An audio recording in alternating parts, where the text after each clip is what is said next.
Heather's been with HOT for quite some years now. She's a community builder, project leader, and idea hacker for global open source projects and communities. Some of the organizations she has played leadership roles in include the Crisis Mappers Network, of course, Humanitarian OpenStreetMap Team, the Open Knowledge Foundation, Ushahidi, Random Hacks of Kindness, Mozilla, and more. Heather has over 15 years of experience in technical incident management, software lifecycle development, customer care, and internet communications. I'm proud to introduce Heather today as HOT's former board president and current board member at large. Heather?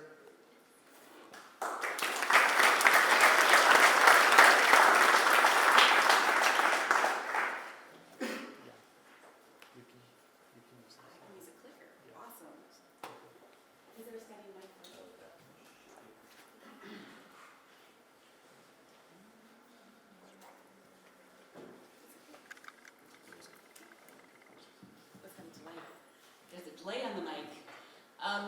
So thank you very much. I'm super honored to be here in Brussels. It's my first time here. Is it anybody else? Is it your first time in Brussels? I just want to thank the Brussels community and BTC for inviting us here. I've enjoyed walking around this gorgeous city, thinking about what I should say today. As Tyler indicated, I've been on the board for 4 years. This is my 4th term. And I've done a lot of thinking around where to go from here. And so I'm going to ask a lot of questions today because I think that in this room there are a lot of answers and that we as a composite are Humanitarian OpenStreetMap, as Tyler said, as individuals, as board members, as staff, as consultants, as advocates, as supporters, we are all HOT. And so in that regard, I think we have some decisions to make about where we go from here and how we organize and how we go to the next steps. And so with that, I'd like to kind of ask you to reflect. Now, each of us has a different version of HOT. You know, some of us may be brand new. This is your first time around Humanitarian OpenStreetMap, so most welcome. You're now in charge. Please be a leader. Trust me, if you've met me, you know I'm going to come after you and ask you to do that. But each of us has different milestones, whether it be the activations, whether it be the tool launches, the projects that we work on, those are different milestones. So today, and as you talk with each other, think of what those milestones are. And then maybe afterwards, online, we can invite our digital community who is not here today to join us in writing a time map of OpenStreetMap, a time map of Humanitarian OpenStreetMap's history. And so there's a tool called timemapper.gs, which will allow us to do that, and we can use the CSV and just load it there. But I think it's important to reflect on where we are and where we've been, and thank ourselves for that, but to also think about where the gaps are as an organization and as a community. So you really do build HOT, and everything you do and don't do, every contribution is a gift. And I think it's important to think about who's doing that. So whether you're a funder, a business developer, a software developer, a mapper, somebody who writes an email, who creates a blog post, whether you're a supporter or donor, those are the people who build HOT. And also the consumers of the data. And I think a lot of us, we spend a lot of time creating this, but we're not quite sure who's using it. And so today you're going to hear some amazing stories from different parts of the world. And our funders and our summit team have brought people from different parts of the world, so you can hear that from them. And so normally when I talk about HOT, I give those examples. But today, those people will speak for themselves. So that's why I'm going to talk about the overarching of what I think we need to do. So I know in the mapping community, to consider yourself a humanitarian is kind of an odd concept. I know there's quite a few people here who are actual humanitarians, so thank you for that. And I think that there's things that we as OpenStreetMap and as HOT can learn from our humanitarian allies. Now they're here, they've embedded themselves in our community. So as we go forward, how can we learn more from them about how they function? And how we can grow and adapt with that. They've learned a lot from us, and I think we have lots to learn from them. And a friend of mine who works for UNDP in Jordan, she said that the definition of humanitarian has changed. And we see here now that we've invited and been hosted by development organizations, and Tyler referred to the SDGs. So I think that how we think about what we are as a humanitarian, that's important. And Nathaniel Raymond from Harvard Humanitarian Initiative, he gave a talk in Boston recently where he said, maybe we should stop calling ourselves digital humanitarians, because in the end, we have a responsibility to consider what is a humanitarian. And I thought that was an interesting intervention, because I've always considered myself a little bit of a cowgirl, or cowboy, if you will, like we're coming in, we're using the tag. And honestly, I got schooled by so many humanitarians on that, and I think that some of you also have some good stories on that. So we're part of the humanitarian community. They're here, we're part of it, we're learning from them, we're working with them, that's exciting. But we're also part of the larger open source, open data communities. And we have a lot to learn from them as well. I think with our activations and our success, certainly we've got a lot of media because of this global community that comes and maps, where you consider the 9,000 people who responded, over 9,000 to the Nepal earthquake. But in that success, open source communities have also done a lot of organizational development, and they've spent a lot of time thinking about that. Now with HOT, we've been pretty organic, much like OpenStreetMap, but I think now we have to start thinking a little bit more purposeful. And that's a hard thing because, we want to be open source cowboys, but at the same time, some of the open source organizations, they've learned that they have to have structure and process. Now I know structure and process is a hard thing to accept when I'm like, hey, I'm just doing this thing and it's my little thing that I do in my spare time. I love that it's your little thing that you do in your spare time. But we as an organization, so on your board, we have to create spaces so that we can make it easier for lots of different people to be able to do that. And why that's important is there's been 2 recent lessons in the larger open source community that have made me kind of nervous, which is why I'm going to mention this. Sunlight Foundation. Has everybody heard about yesterday's announcement from Sunlight Foundation? They're looking to merge, and they said that they did too much. That's what one of the articles read. They did too much and they spread themselves too thin. Large, really great, transparent organization looking at how they kind of lost their footing a little bit, and I'm super sad about that because I have friends who work there. And so how do we make sure that we're not in that situation? That's a hard question to ask. The second example is Code for America, Code for All. In February, they had a huge discussion in their larger, huge, thousands of person community about chapters because the local groups felt that they weren't served. And so as we think about our community, how do we make sure that we kind of address that a little bit better? I should have brought water. Excuse me, have some.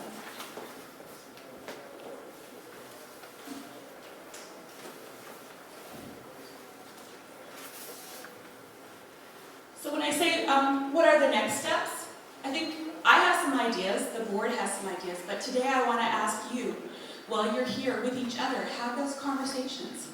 Think about what the next steps are because this is your HOT and this is your community. I think I read this article from Stanford Social Innovation Review, and it kind of made me happy to read it because it was talking about pay what it takes. And it was talking about organizations that were relying on foundations and foundations mandates, which we are. We're super thankful for everyone who funds HOT, individual donors, organizations. But what they said was organizations are running from project to project and potentially don't have the funding that's at the core to be able to help kind of seed everything together. They don't have ops funding, they don't have institutional funding.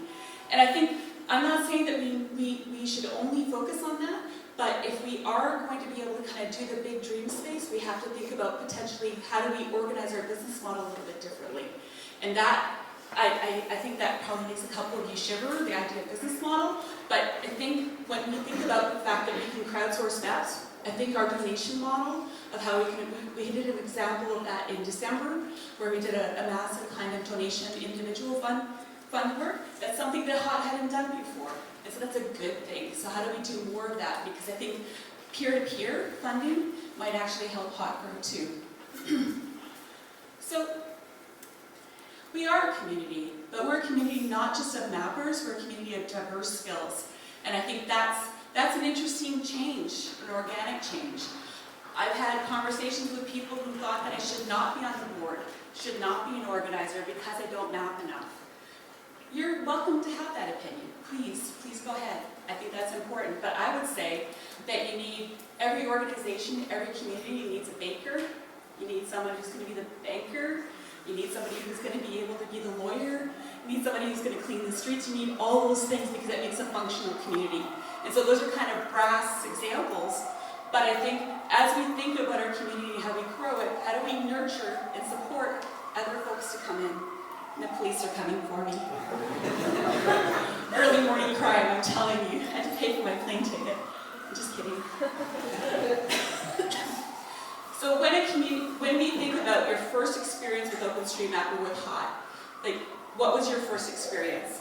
I had a very wonderful first experience with Kay Chapman, and she said, Heather, no, please come, please join us. She fought really hard to say, we really need you to join. And there's a couple times where I'm like, oh, no, that's okay, no more. But you know what? I never stopped because I believe in each of your work, and I believe in the people who are not here, especially the people who are our critics. I think it's important to listen to them. Whether you agree with them or not, they have a different version, a different vision. And sometimes that's going to help us grow, and sometimes it's good to take a pause and think about that. But when it comes to community, that is the fiber of our being. It's the reason why those projects exist. It's the reason why, when you talk about purpose or in-person or physical mapping, that's an amazing thing. The more that I hear about projects from people who are doing things, when we read all the reviews, all the different projects that proposed to come and speak here today, I heard about projects that I had no clue about from people I'd never heard from. And that is the power of this community. Because there's more and more of those people who are just like rising up and just shining, and that's amazing. So how do we make sure their stories get told? How do we make sure that, they're the leaders? And that's important. So there are 10 to 14% women in OpenStreetMap, OpenGL, and in HOT. 10 to 14%. 50% of the world's population. We have some work to do, and so I did a little bit of a survey, and I got some data, because data matters, to prove that there's a bit of a gap. Now, Tyler sent me a note correcting me that there's actually 40% of HOT staff is female. Okay? And during the Nepal earthquake, there was a large amount of women involved. Missing Maps has a large amount of women involved. And so that got me curious, and I have a couple of allies who are also interested in how do we create a diverse and safe and fun environment for people who are women who might communicate different on mailing lists, who might want to do different roles, who might, use different tools. How do we do that? And so I asked around, and I'm like, okay, there's other people in this community who want to have that conversation. Please come find me later. We want to keep that conversation going. But because I work and have worked in open source, I asked other leaders in open source organizations how have they done it. How do they track it? How do they track how many women are involved? And how do they know they're succeeding and changing? Because everyone has a code of conduct policy, everyone says they're inclusive. I'm like, okay, but we're nerds, so what data do we use? How do we know how do we know we're doing better at this? There's no tool in the open source world to be able to do that, right? And in fact, a lot of the organizations said they don't track it, they weren't built that way. And so the fear and the risk of being organic and not purposeful is that maybe we need to be purposeful in our recruitment and in our structures and our places, but moreover, in how we track how we're doing that. If we're going to create metrics for how we deliver our project, metrics on how we grow our community might be a useful thing for us. But diversity is not just about gender. Diversity is about how do we reach globally. Now, how many is your first language is not English? How many people here? That's great. That is great. How many people are not from Europe or North America? It's expensive to travel. But one of the things that HOT has, and we've discovered, is because we have so many time zones, it's super hard to build community across time zones. Really hard. And how do you have leadership positions of people who are in Japan, for example, on a HOT board, hopefully someday, just delegated. How do you do that when your time zones don't work? How do you communicate in working groups when the schedules don't work? And we certainly had some fun trying to have meetings online with all the different groups and communities. How do we have localized groups? These are things that we need to think about. But how do we actually create tools that are different languages? And I think this is the exciting thing that HOT has really been tackling, especially the training group. They work really hard to make sure that things are localized. And I think the more that we can localize things, the more that we can have diversity of communication styles. Because honestly, I might be a brash North American sometimes, but that's not appropriate in some parts of the world. And I just lived in the Middle East for 2 years. And how you communicate and how you involve people and how you encourage volunteerism, totally different manner. And so while we might have this way that we do open source communities in North America or Europe, we have to think about how do we make it flexible for other parts of the world in other ways. I did some data research on HOT before I came here, and we have 1,855 people on our mailing list. That's pretty amazing. We have 10,000 people on Twitter.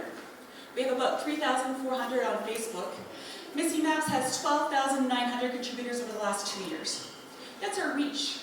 We have more reach to make, but that's our reach. But how many of those people are from different countries? Boy, would I ever like a tool for that. If we could actually create metrics on ourselves and measure our own growth using our own knowledge about tool development, that would be a great open source tool for us. So we need to be a little bit more strategic in how we organize ourselves in a way that actually makes us inclusive, but at the same time makes it an opportunity to be able to support the diverse styles within the community. Not everybody is, as I like to say, my favorite OpenStreetMap guy from Toronto region, from Toronto, Canada, he is the local expert on railways. That's his thing. He loves railways, he likes to understand them, he wants to make sure that the railways paths across Canada are done most appropriately. We want to make that a safe space for him. He needs to exist. That's his thing, that's his quiet time. But we also need a space for the people like me who, I'm a little loud so I can push myself in, but people maybe who aren't like me, but who are quiet but want to contribute. And so this is where I think Missing Maps becomes a little bit of a stepladder.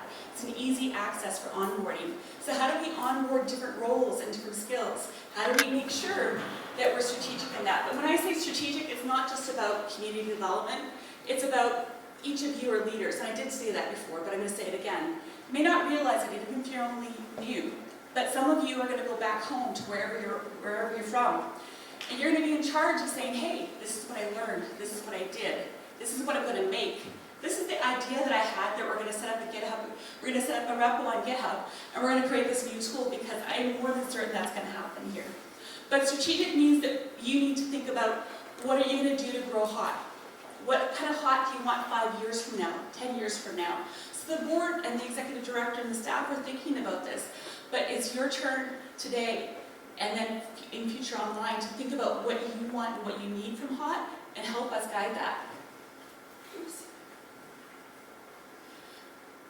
So Tyler mentioned the SDGs. This is an important framework, right? It has rules, it has indicators. What are the frameworks for HOT to help us grow? What are the ways that we can do that? Now we do have a strategic plan from a couple of years ago that needs a refresh. But what are the ways that we can think about, like when I talk about diversity or community development, what are the other ways that we can evolve? So I'm part of the governance working group, and we've done a lot of work in terms of trying to understand code of conduct and negotiation. But one of the things that we haven't done a lot of yet is figure out how to make governance fun for everyone to be involved in, because gosh knows, that's not necessarily a thing. Not everybody wants to sign up for the governance working group. But we are working this year on building an advisory council, because HOT, in order to grow, we need more skills that we have. We have in-house skills, which are amazing, but in order to be strategic, we have to think to the next level. Now that we have, if we want to have micro-grants in all the communities around the world and be able to find someone who's going to support that, we need to be able to find a way to negotiate that. So training and technology is the core of what we do, and I think that's what makes HOT really amazing. Like the training, I think the training working group has done, with the tools that they've done and the methodologies and the activation working group, all of those things that exist because we've invested in that and we thought that was important. But with training, one thing that I think might help us is that when we're onboarding people, have people paired together. You're a new mapper, here's a more senior mapper. If we can find a way to use the methodology of task manager, have task manager, or the concept of it, or microtask it, so that you're a new mapper, you can say, get an email from somebody saying, hi, I'm your map partner. I know that sounds really intrusive, but boy, if somebody sent me that email when I started, boy, would I feel like, okay, maybe that's the person I can ask questions, because when you send an email to 1,800 people on a mailing list, it's kind of intimidating. The technology that we create and the tools that we create are something that makes HOT really well known.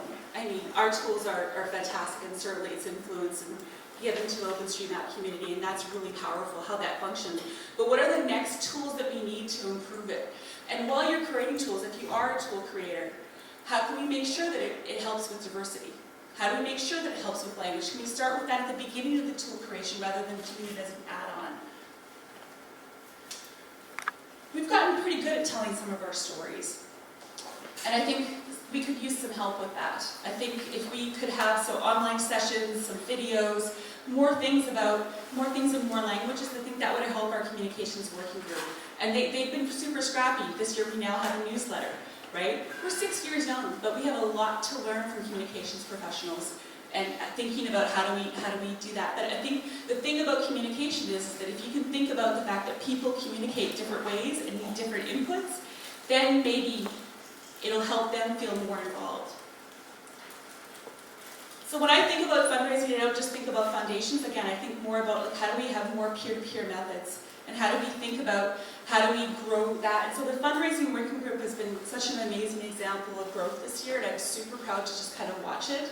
Now they have regular meetings, which they hadn't had as much more before, but people who are from smaller communities around the world are joining there and asking for help. And so there's a mentorship, a natural mentorship. Hi, can I learn this from you? Can you teach me? Wouldn't it be great if we had some super fundraiser who knows how to fundraise, come there and coach them, and coach those smaller groups around the world? I think that would be stunning. So the working groups that we have, during the box later today, during the cafe section, there's going to be some tables. Come and talk to the people about that. Now, some of you, as I said, you're all leaders, so you're in charge now. When you think about the working groups, yes, I know it sounds like a lot of time, but I think there's something else about the working groups. If you don't have the time to contribute, but you want to help HOT get more strategic, you want to help us as an organization or individuals or the communities around the world help us grow and meet our mandates, then maybe you can send us an article. Help adopt a group and say, you know what, guys, here's what I think you can do better with communications. Hey, you know what, here's what I think, here's a good governance guideline. Here's a good research paper that might need some help. Maybe you can work on a research paper with us.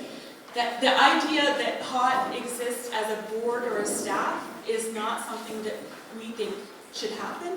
And I think most of us agree that HOT can only exist with each of you. And again, coming back to some of the examples of other open source organizations, they spend a lot of time on community engagement, a lot of time about making sure their communications were improved, because you can't just be a technology organization, you have to be a neighborhood.